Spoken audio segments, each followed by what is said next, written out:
हाँ तो मेरे प्यारे से बच्चों सभी को गुड इवनिंग। कैसे हैं आप लोग? एकदम अच्छे होंगे, घर पे हैं, स्वस्थ होंगे। ठीक है, तो बेटा चलिए आज की क्लास में हम लोग डिस्कस करने वाले हैं कूलाम के नियम का वेक्टर फॉर्म, मतलब कूलाम के नियम का सदिश रूप और बलों के अध्यारोपण सिद्धांत को भी टाइम रहा तो डिस्कस करेंगे। ठीक है, तो पिछली क्लास में हम लोगों ने बेटा क्या सीखा? हमने सीखा कि कूलाम का नियम क्या है और जितनी भी रिलेटेड जानकारी आई कूलाम के नियम के बारे में सारी चीजें हम लोगों ने पिछली क्लास में डिस्कस कर ली थी। तो बेटा जो आज की क्लास में हमको डिस्कस करना है वो चीजें हमको क्या डिस्कस करना है? पहले हम एक दो क्वेश्चंस देखेंगे कूलाम्स लॉ के बारे में, फिर उसके बाद हम लोग कूलाम के नियम का सदिश रूप सीखेंगे। ठीक है, जैसे कल मैंने एक दो एग्जांपल भी लिया था। ठीक, आइए देखते हैं यहाँ पे। जैसे मैं एक क्वेश्चन और लेता हूँ, ठीक है, ध्यान से सीखना। एक क्वेश्चन और लेता हूँ, बोल रहा है कि दो आवेश हैं 9e और 4e। क्या है? दो आवेश हैं 9e और 4e। ठीक है, हाँ, दो आवेश दिए हैं 9e और 4e। बोल रहा है कि इन दोनों आवेशों को मिलाने वाली रेखा पर एक अन्य आवेश Q, ध्यान से सुनना, बोल रहा है क्वेश्चन में इन दोनों आवेशों के मिलाने वाली रेखा में एक अन्य आवेश Q को कहां रखा जाए कि वह संतुलन की अवस्था में रहे। कहां पे रहे? वह संतुलन की अवस्था में रहे। क्वेश्चन में क्या बोला है कि ये जो इस Q को कहां रखा जाए कि वह संतुलन की अवस्था में रहे। कहां पे रहे? संतुलन की अवस्था में रहे। क्वेश्चन बहुत ही प्यारा है, ध्यान से सीखेंगे। ठीक है, बोल क्या रहा है क्वेश्चन में कि दो आवेश है 9e और 4e है, एक अन्य आवेश Q को कहां रखा जाए कि वो संतुलन की अवस्था में रहे। ठीक है, क्वेश्चन सुन लिया, चलो और सॉल्व करने की कोशिश करते हैं और एकदम प्यार से सॉल्व करने की कोशिश करेंगे, बहुत ही मजा आ जाएगा। ठीक है, चलो देखो इस तरह के क्वेश्चन को कैसे सॉल्व करते हैं। अब देखो यहाँ पे फिर से चलते हैं। बोल रहा था 9e और 4e। अच्छा एक बात बताओ, पहले ये दोनों बेटा किसी दूरी पे रहे होंगे, हम मान लेते हैं r दूरी पे रहे होंगे। बोलो हाँ या ना? हमने क्या मान लिया कि ये दोनों आवेश कितनी दूरी पर रहे होंगे? r दूरी पर रहे होंगे। बोलो हाँ या ना? बिल्कुल रहे होंगे। अब हम क्या करें, मान लेते हैं कि यहां से x दूरी पर, क्या बेटा, यहाँ पे x दूरी पर एक दूसरा आवेश है Q। ठीक है, x दूरी पर हमने एक अन्य आवेश Q रख दिया। हमने मान लिया कि ये यहीं पे संतुलन अवस्था में होगा। कोई जानकारी नहीं दी है तो हमने इतना मान लिया कि ये यहीं पे संतुलन की अवस्था में होगा। बताओ इतनी चीजें क्लियर थी। अब बात करते हैं कि अगर हम इसी x को निकाल लें तो सारा काम बन जाए। अच्छा एक बात बताना, पहले इन दोनों में बल लगेगा। बोलो हाँ या ना? और फिर इन दोनों में बल लगेगा। बोलो हाँ या ना? बिल्कुल लगेगा। अब बताओ ये डिस्टेंस कितनी बची? r माइनस एक्स बची। जल्दी से बताओ ये डिस्टेंस कितनी बची? r माइनस एक्स बची ना। अगर हम 9e तथा q के मध्य बल निकालते हैं, 9e तथा q के मध्य बल की गणना करें तो यहां से देखो, इसको मैं F1 मान लेता हूं, 1/4 pi epsilon not 9e into Q और अपॉन में क्या हो जाएगा? r, यहाँ पे x स्क्वायर हो जाएगा। बोलो जल्दी से, ये हो जाएगा।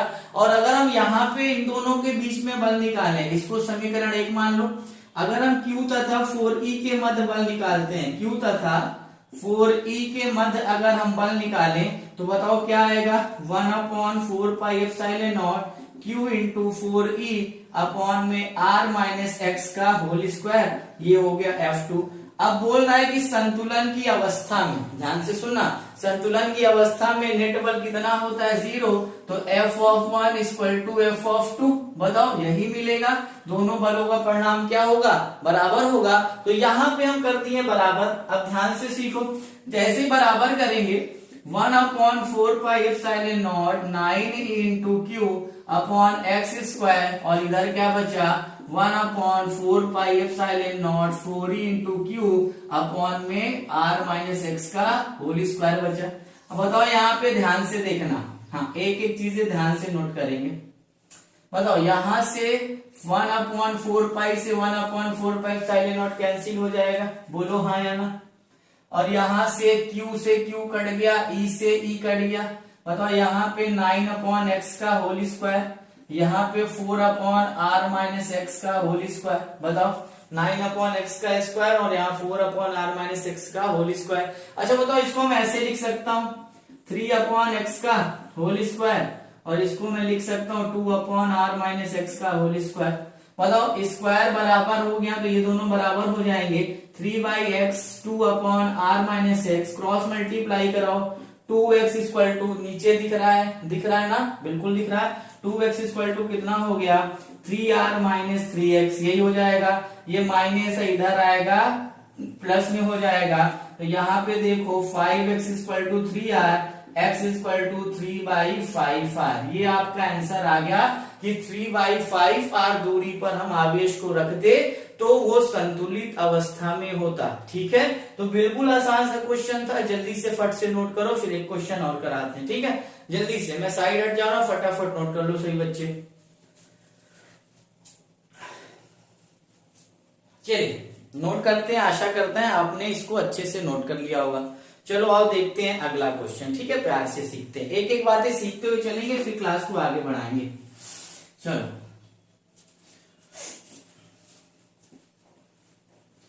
चलो बेटा अगला क्वेश्चन देखते हैं फट से। ठीक है, क्या कहता है क्वेश्चन नंबर नेक्स्ट, आओ देखते हैं ध्यान से।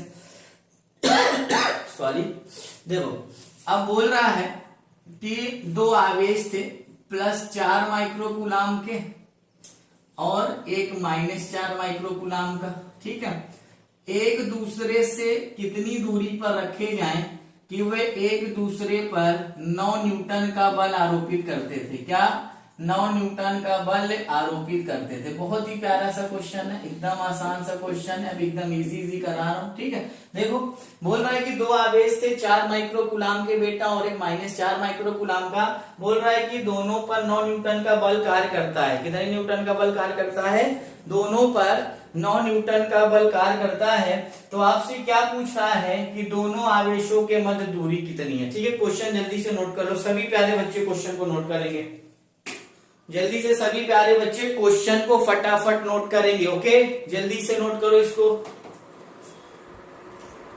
चलो क्वेश्चन को नोट कर लिया, आओ सॉल्व करने की कोशिश करते हैं, कैसे सॉल्व होगा। ठीक है, फटाफट नोट कर लो, फिर सॉल्व करने की कोशिश करते हैं। हमने क्या बोला कि दो आवेश है 4 माइक्रोकूलाम और -4 माइक्रोकूलाम। मान लेते हैं एक दूसरे से r दूरी पर होंगे, इस पे जो बल था वो 9 न्यूटन था। बोलो यही क्वेश्चन में बोला। आओ लगाते हैं कूलाम का नियम। कहाँ पे चलेंगे? कूलाम के नियम से। ध्यान से सीखो, एकदम अच्छे से सीखो, प्यार से मोहब्बत से सीखो एकदम। कूलाम का नियम लगाएं, बताओ 1/4 पाई एप्सिलॉन नॉट, यहाँ पे Q1 Q2 upon r²। F की वैल्यू 9, इसकी वैल्यू कितनी होती है? 9 × 10 की घाते 9। Q1 दिया है 4 माइक्रोकूलाम, तो 4 × 10 की घाते 6।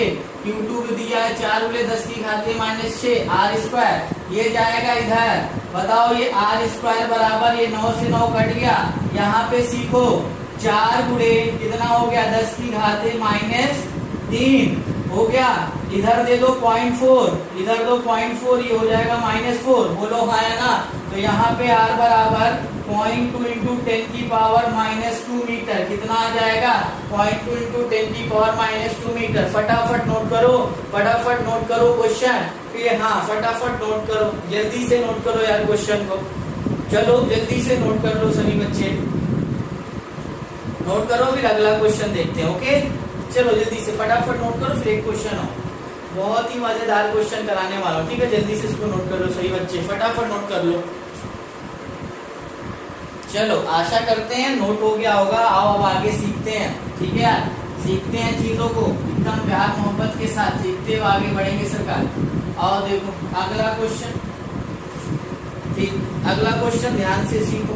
क्वेश्चन बोल क्या रहा है बेटा कि दो आवेशों के मध्य वायु में, वाह भाई वाह, दो आवेशों के मध्य वायु में, दो आवेशों के मध्य वायु में 18 न्यूटन का बल कार्य करता है। कितने न्यूटन का? 18 न्यूटन का बल कार्य करता है। बढ़िया क्वेश्चन है, एकदम बढ़िया क्वेश्चन है। 18 न्यूटन का बल कार्य करता है। दो आवेशों के मध्य वायु में 18 न्यूटन का बल कार्य करता है। यदि इन्हीं आवेशों को, यदि इन्हीं आवेशों को परावैद्युतांक 6 में रखा जाए, 6 में रखा जाए, तो बल का मान कितना होगा? तो बल का मान कितना होगा, जल्दी से बताओ, तो बल का मान कितना होगा, फटाफट मेरे लाल बाल गोपालो आंसर करेंगे। दो आवेशों के मध्य वायु में 18 न्यूटन का बल कार्य करता है। यदि इन्हीं आवेशों को कहाँ रखा जाए, परावैद्युतांक 6 में रखा जाए, तो इन आवेशों के मध्य कितना बल कार्य करेगा। क्वेश्चन को नोट कर लो यार, जल्दी से फटाफट नोट कर लो क्वेश्चन को, तब तक मैं इंक डाल लूं मार्कर में। चलो फटाफट नोट कर लो यार, फटाफट क्वेश्चन को नोट करो सभी बच्चे। चलो आ गया होगा आंसर, बहुत ही आसान था यार, इसका आंसर करने में बिल्कुल भी टाइम नहीं लगता। जल्दी से नोट कर लो इसको, मैं साइड हट जा रहा हूं।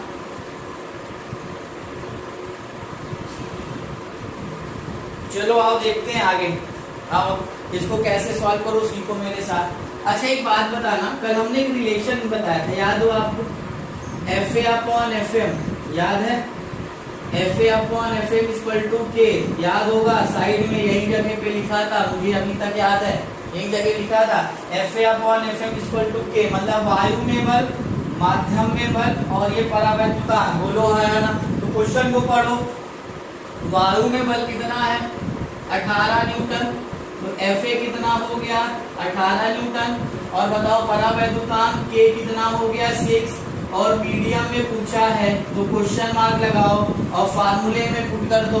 बताओ यहाँ पे 18/FM इक्वल टू 6 हो जाएगा, ये इधर आएगा, तो FM इक्वल टू कितने न्यूटन, 6 न्यूटन हो जाएगा। कितने न्यूटन हो जाएगा, 6 न्यूटन आंसर हो जाएगा, और एकदम सही है। और अगर आप यहाँ पे कॉन्सेप्ट भी अप्लाई करना चाहते हो तो आपको पता है कि सबसे ज्यादा जो बल का मान होता है वो वायु और निर्वात में ही होता है, यही तो सीखा है ना।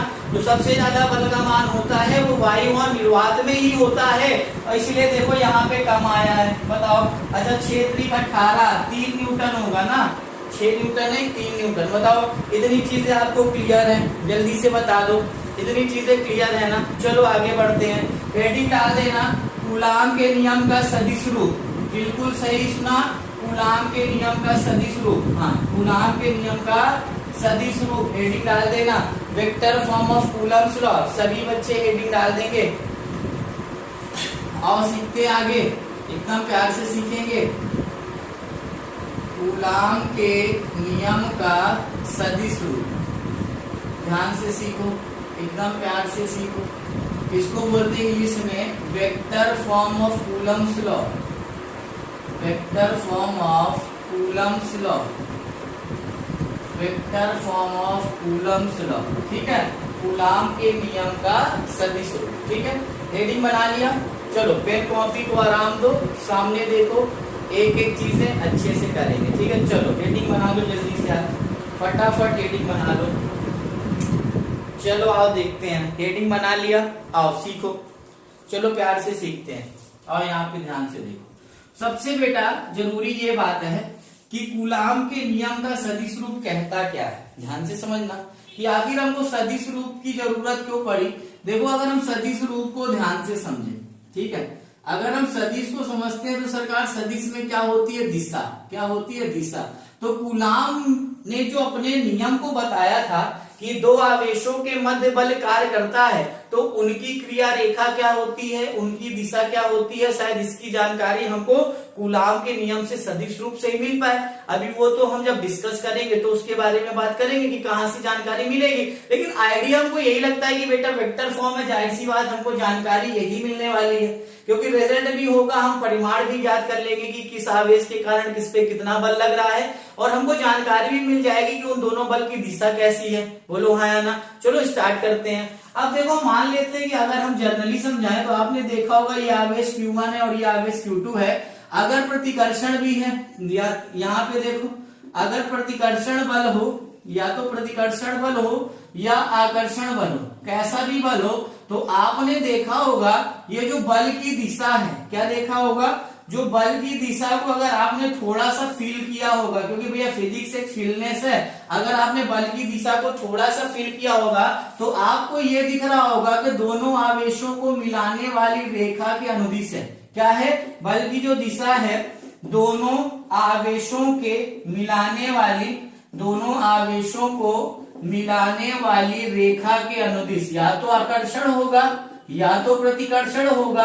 दोनों की डायरेक्शन हमको सेम लगती है कि जो दो आवेश एक दूसरे को मिलाने वाली रेखा की अनुदिशी बल कार्य कर रहा है। बोलो हाँ या ना। यहां से हमको इतनी जानकारी मिल रही थी और इसी को बोलते हैं सदिश। क्या बोलते हैं? सदिश, जिससे हम लोग को दिशा भी मालूम चल गई। चलो अब इसको कैसे करते हैं यहाँ पे सीखो आओ। चलो इतनी बातें नोट कर लो, नोट करने वाली बात है, ठीक है। ऑब्जेक्टिव में क्वेश्चन बन सकता है, फटाफट इतनी चीजें नोट करो। नोट हो गया? आओ देखते हैं आगे। चलो अब हम मान लेते हैं, यहां पे देखो ध्यान से, अपने पास कोई निर्देशांक है, x होगा, ये y होगा, क्योंकि जब भी सदिश की बात आती है तो हमको क्या किसकी याद आती है? कोऑर्डिनेट की याद आती है ना। हम मान लेते हैं कि यहां से एक आवेश q1 जिसका पोजीशन वेक्टर r1 है, क्या है? जिसका पोजीशन वेक्टर r1 स्थिति सदिश। यहां से एक आवेश r2 है, यहाँ पे एक r2 दूरी पर एक आवेश q2 है जिसका पोजीशन वेक्टर क्या है? r2 है। ध्यान से समझना। अच्छा एक बात बताना कि अगर ये बल इस पे बल लगाएगा, बताओ q2 q1 पे बल लगाएगा, बताओ तो q2 ने किस पे बल लगाया? Force of 1 due to 2। एक पर बल किसके कारण लगा? 2 के कारण लगा।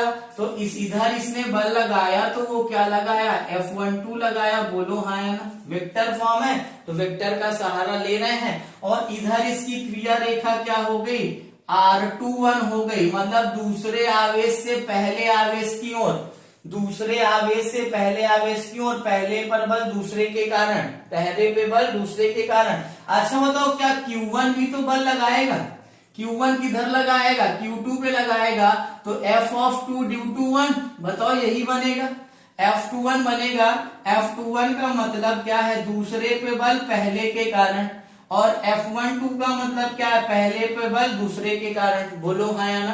पहले पे बल दूसरे के कारण, दूसरे पे बल किसके कारण? पहले के कारण। इतनी चीजें आपको आइडिया लग गई यहां से डायग्राम बनाने से। और ये इसका जो पोजीशन वेक्टर इधर हो जाएगा वो R12 हो जाएगा। क्या? R12 हो जाएगा। R12 का मतलब पहले आवेश से दूसरे आवेश की तरफ इसकी जो है बल की दिशा होगी। इतनी बात ध्यान से समझो। अब देखो यहाँ पे ध्यान से, अगर हम बेटा F12 निकालते हैं, क्या निकालते हैं? F12। तो F12 कैसे निकालूंगा? 1/4 पाई एप्सिलॉन नॉट। बताओ यहां से Q1 Q2 और यहाँ पे इधर की क्रिया रेखा कितनी है? R21 का स्क्वायर और R21 का कैप। बताओ कैप क्यों लगाया? क्योंकि एकांक सदिश होगा जो हमको दिशा को प्रदर्शित करेगा। अब देखो यहाँ पे इसी तरह F(21) कैसे निकाल सकते हैं? इसी तरह F(21) कैसे निकाल सकते हैं? यहाँ पे सीखो, यही चीज रखेंगे, 4 pi epsilon not Q1 Q2 R12 का होल स्क्वायर और R12 का कैप। अगर आप पहले और दूसरे को देखो, क्या देखेंगे? पहले और दूसरे को अगर हम देखते हैं तो ये दोनों सरकार परिमाण में बराबर हैं। क्या है? अगर हम देखते हैं पहले और दूसरे समीकरण को तो दोनों आवेश क्या है? परिमाण में बराबर। परिमाण में बराबर मतलब जितना Q2 Q1 पे बल लगा रहा था उतना ही Q1 भी Q2 पे लगा रहा था, लेकिन दिशाएं विपरीत थी। दिशा विपरीत होने का मतलब क्या? देखो Q2 इधर बल लगा रहा है और Q1 इधर बल लगा रहा है, तो बताओ एक इधर लगा रहा है एक इधर लगा रहा है, तो दोनों की डायरेक्शन क्या हो गई? अपोजिट हो गई। और जब अपोजिट हो गई तो इसको हम लोग ऐसे भी लिख सकते हैं कि जो F(12) है वो बराबर तो है F(21) के, लेकिन माइनस लगा देंगे। क्या लगा देंगे? माइनस लगा देंगे। माइनस क्या बताएगा? कि इनकी दिशाएं क्या है? विपरीत है। बोलो हाँ या ना। माइनस क्या बताएगा?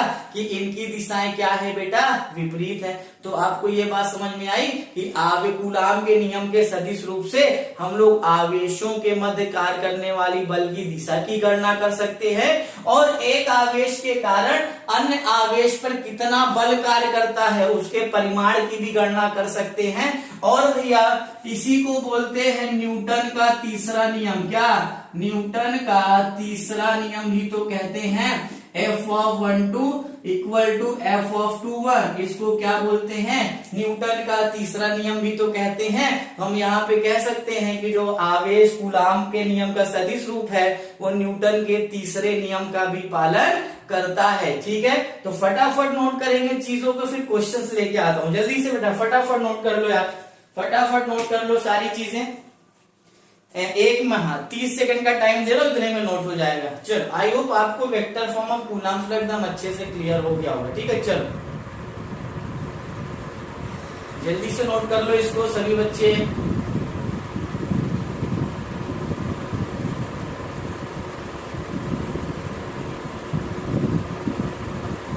चलो इसी पे क्वेश्चन लाता हूं मैं। ठीक है, चलो इसी पे क्वेश्चन लाता हूं।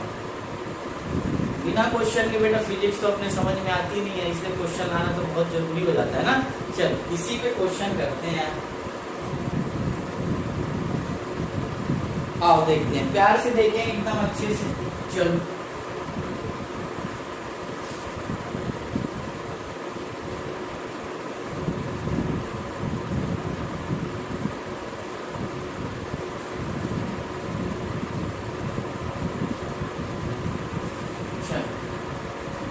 बोल रहा था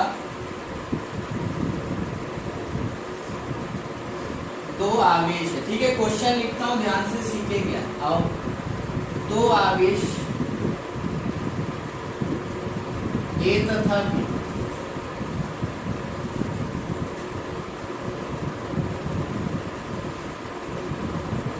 ए के कारण बी पर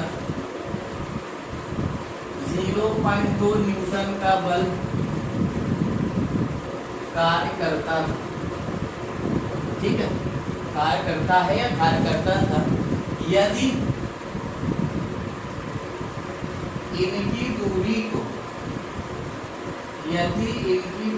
को अपरिवर्तित रखा जाए, यदि इनकी दूरी को अपरिवर्तित रखा जाए तो B के कारण A पर बल कितना होगा? B के कारण A पर बल का मान कितना होगा? ऐसे क्वेश्चन पूछेगा, बल का मान कितना होगा? फटाफट नोट करो। ऑप्शन ए दिया है समान रहेगा, ऑप्शन भी दे रहा हूं, समान रहेगा। ऑप्शन बी अपरिवर्तित हो जाएगा, अपरिवर्तित मतलब समान ही है, 4 गुना बढ़ जाएगा,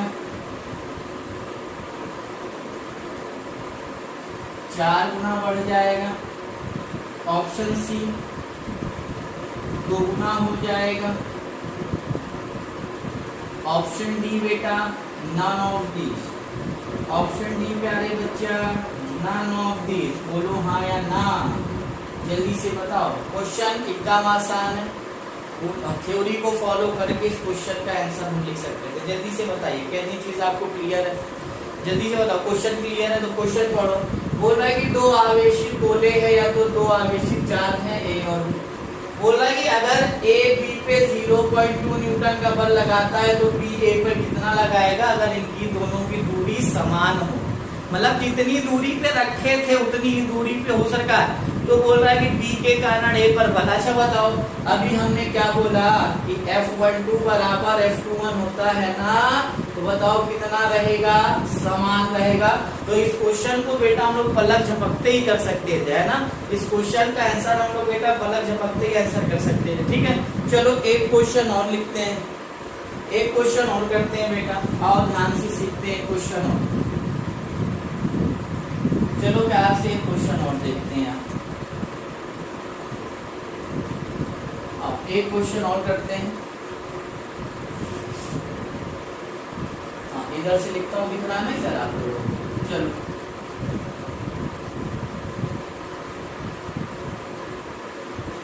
लिखो, यदि 2 आवेश, यहाँ पे लिखेंगे F न्यूटन का बल, F न्यूटन का बल 2 आवेशों के मध्य कार्य करता है। क्या? 2 आवेशों के मध्य कार्य करता है।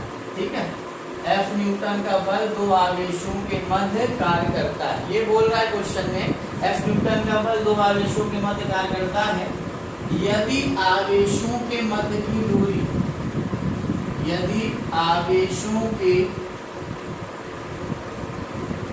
मध्य की दूरी दोगुनी कर दी जाए, दोगुनी कर दी जाए तो बल का मान कितना होगा। दोगुनी कर दी जाए तो बल का मान कितना होगा। क्वेश्चन पूछा, बढ़िया क्वेश्चन है, कर सकते हैं सभी बच्चे। बोला कि F न्यूटन का बल दो आवेशों के मध्य कार्य करता है और यदि इनके आवेशों के मध्य की दूरी दोगुनी कर दी जाए तो इनके मध्य बल कितना कार्य करेगा। जल्दी से बताओ, फटाफट आंसर करो, कितना कार्य करेगा। फटाफट आंसर करेंगे सभी बच्चे। देखो बहुत ही आसान है यार, बस आपको क्वेश्चन का अप्रोच होना चाहिए। क्वेश्चन से ही क्वेश्चन कटता है, ठीक है। इतनी बात आप मेरी याद रखना कि क्वेश्चन से ही क्वेश्चन को काटा जा सकता है, ठीक है। चल क्वेश्चन पढ़ो, आइडिया लगेगा। बोल रहा है कि दो आवेशों के मध्य F न्यूटन का बल कार्य करता है, दूरी को दोगुनी कर दी जाए तो बल कितना हो जाएगा। बहुत ही आसान क्वेश्चन है, चलो प्यार से करते हैं और यहाँ पे सीखो। देखो मान लेते हैं कि दो आवेश होंगे Q, प्लस है माइनस अपने को कुछ नहीं दे रहा तो हम प्लस ही समझते हैं। पहले तो R दूरी पे रहे होंगे, बोलो हाँ या ना। जब R दूरी पे थे तो इन पर बल की गणना किससे निकालते हैं, कूलाम के नियम से, बोलो हाँ या ना। इन पर बल की गणना किससे करते हैं, कूलाम के नियम से करते हैं। तो F बराबर कितना हो गया, 1/4 pi epsilon not Q square upon R square, बोलो हाँ या ना। कितना हो जाएगा, इक्वेशन फर्स्ट। अब बोल रहा है कि अगर दूरी दोगुनी कर दी जाए, मतलब R को 2R कर दिया जाए, ध्यान से सीखो सरकार, R को 2R कर दिया जाए तो यहाँ पे रख लो फार्मूले में 1/4 pi epsilon not Q square upon 4R square, बोलो हाँ या ना। बताओ, Q square upon 4R square. अब आप यहाँ पे देखो 1/4 pi epsilon not Q square R square जगह आपको क्या रख सकता है, F ना। तो यहाँ पे देखो Q स्क्वायर, इतनी चीजें दिख रही है, यहाँ पे सीखो इतनी चीजें दिख रही है, 1/4 pi epsilon not Q square upon R square. इसकी जगह आपको क्या रख सकता है, F रख सकता है ना। F रख सकता है कि नहीं। और जैसे यहाँ पे F रखेगा तो बताओ जो F न्यू आ जाएगा, नया फोर्स, वो F/4 हो जाएगा, मतलब 1/4 हो जाएगा। क्या 1/4 रह जाएगा, कितना रह जाएगा, 1/4 रह जाएगा। और हमको थ्योरी से भी यही जानकारी मिलती थी, F inversely proportional to R square, R को बढ़ाएंगे बल घटेगा। और यही क्या हमने क्वेश्चन से भी प्रूफ किया, यही क्या हमने क्वेश्चन से भी प्रूफ किया। तो जल्दी से बेटा फटाफट इसको सभी बच्चे नोट करेंगे, ठीक है। तो आज के लेक्चर्स में बेटा हम यहीं पे इतना ही टॉपिक रखेंगे। मिलते हैं हम लोग अगली क्लास में, लेके आएंगे हम बलों के अध्यारोपण का सिद्धांत और अमेजिंग ट्रिक्स। देखते ही आंसर सॉल्व कर देंगे 30 से 40 सेकंड में। कोई भी क्वेश्चन होगा principle of superposition of force का, वहां पे ट्रिक लेके आएंगे और आपको क्वेश्चन काटना सिखाएंगे, क्वेश्चन को क्वेश्चन से कैसे काटो। मिलते हैं अगली क्लास में, तब तक के लिए सभी बच्चों को बाय। इतनी चीजें तैयार करना, कोई दिक्कत हो कमेंट बॉक्स में जरूर मैसेज करेंगे। रात को 9 बजे आपके लिए वीडियोस अवेलेबल रहती है, आप जल्दी देखो, दोस्तों को शेयर करो, ठीक है। बाय बाय, मिलते हैं सभी को।